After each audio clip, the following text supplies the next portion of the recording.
안녕하세요, 진도윤입니다. 아유, 날씨가 엄청 덥네요. 이럴 때 뭔가 음식도 조심해야 되고 건강 잘 챙기셔야 돼요. 저도 막 더운 날에 조금 걸어 다니고 막 했더니 막 더위 먹은 것처럼 힘도 못 쓰고, 날씨가 무척 더우니까 건강에 유념하시길 바랍니다. 요즘이 아니라 사실 좀 예전부터 많이 생각했던 건데, 요 내용도 조금 남겨놓고 싶어가지고 이렇게 카메라를 켰어요. 그래서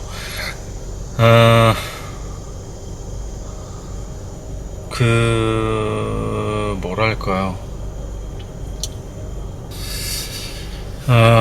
이게 항상 사람이 살면서 지나치거나 부족하지 않는 그 적절함을 찾아가는 그 인생의 그 디테일한 값이 경험이고 어려운 것인데, 특히나 감정적인 부분에 있어서 제가 어찌됐건 아이들을 가르치고 있다 보니까 그런 거를 많이 목격해요. 저희 부모님, 저희 어머님도 그랬었는데, 굉장히 모성애가 깊으시고 애정이 많으시고 사랑이 흘러 넘치는 분들이 흔히들 약간 그 반대로 간과하는 부분이 있는 것 같은데, 그 부분이 약간 그 지나친 것 같아요.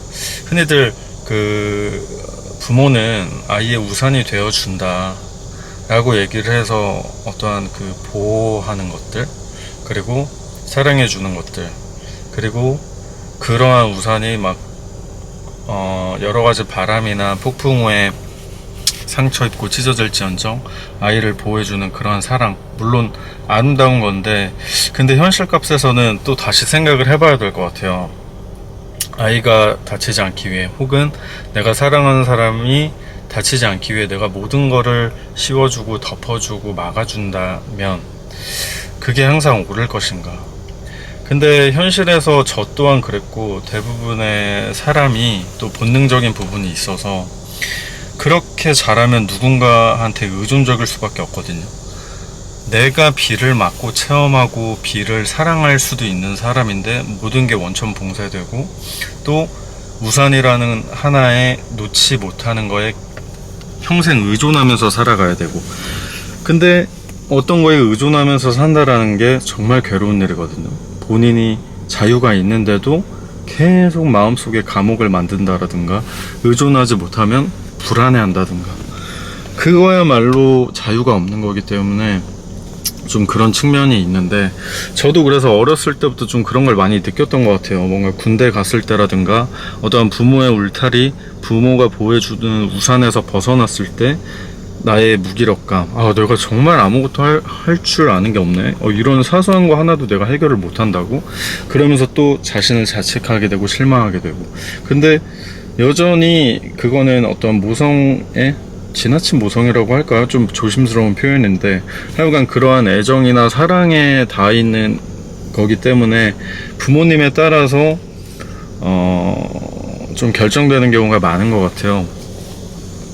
그리고 또 그렇게 하다 보니까 이게 꼭 부모와 자식 간의 문제를 떠나서 조금 더 확장시켜 보면, 어떤 이성 간의 사랑을 나누거나 할 때도 저도 예전에 그런 실수를 했던 것 같아요. 뭔가 내 이성 친구가 조금 작고 조그맣고 뭔가 여리여리하고 여성스럽고 하니까 내가 보호해줘야 된다, 지켜줘야 된다 라는 게 뭐 물론 좋은 마음인데, 좀 과해지면 항상 안 좋잖아요. 그러다 보니까 그의 독립심을 저해하게 되고 방해하게 되고, 서로 독립적인 부분이 있어야 서로 맞물려 돌아가면서 나눌 거 나누고 행복하게 영위할 수 있는데, 관계에 대한 자유도 있고.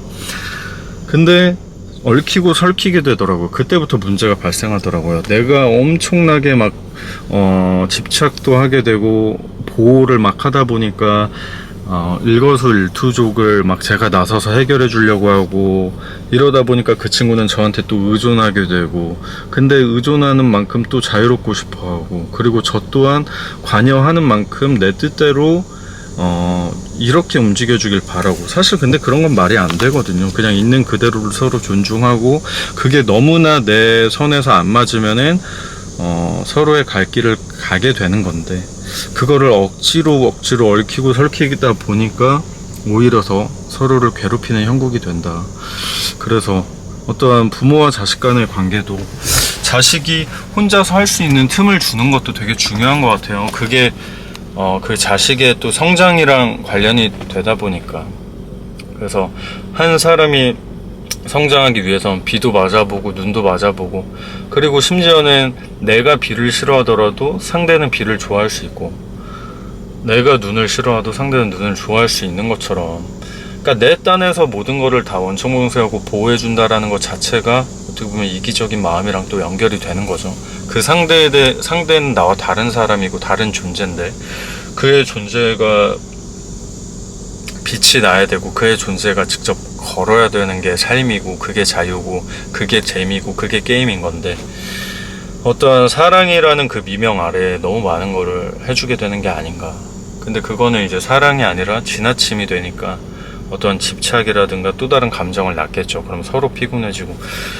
그래서 부모와 자식 간에 의가 상하는 경우가 많잖아요. 저도 그러한 과정이 되게 있었던 것 같아요. 그래서 근데 제가 내린 그 결론은 관계마다 다르겠지만, 부모와 자식 간에 있어서 부모가 사랑하는 마음이 엄청 강할 때 우선적으로 부모가 변해주면 좋지만, 사실 그거 거의 불가능한 것 같아요. 부모도 타고난 습성이 있고, 또 부모는 그만큼 자식을 자기의 세상에서 키웠고 하다 보니까, 그러면 남은 게 이제 서로 상대적인 거니까, 그건 자식이 둥지를 나가서 날개짓을 하고 비상을 해야 또 부모가 그걸 봤을 때 안심이 되고 믿음이 생기는 것처럼, 그렇게 부모님이 움직여줄 수 있다면 부모님이 움직여주는 거지만, 또 그게 안 되는 상황에서는 부모를 탓하기보단 자식이 먼저 더 힘찬 날개짓을 해보는 게 어떤가.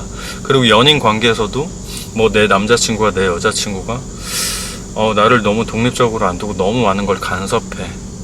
그러면서 뭐 막 믿음에 대한 얘기를 해. 그러면은 뭐 그 둥지를 박차고 나가서 뭐 보여주던가, 아니면은 계속해서 어떠한 뭐 본인만의 날개짓이 필요하겠죠. 그리고 그게 또 밸런스가 같이 맞아 떨어지면은 그 인연은 이어질 것이고, 그 와중에 밸런스가 무너지고 그 상대방이 뭐 손을 놓게 되고 너무 힘들어하게 되고 하면은 뭐 서로 안 맞는 거니까 더 나은 길로 서로를 안내하게 되겠죠. 꼭 함께가 아니어도. 무튼 좀 그런 생각이 요즘에 많이 들었어서, 옛날부터 했던 생각인데 요즘 더 명확해지는 부분이 있어가지고 이렇게 영상을 남겨봤습니다. 무튼 날이 엄청 더운데 뭐 이게 여름이니까 여름을 또 즐기시되 건강 유념하시고, 뭐 저도 마찬가지죠.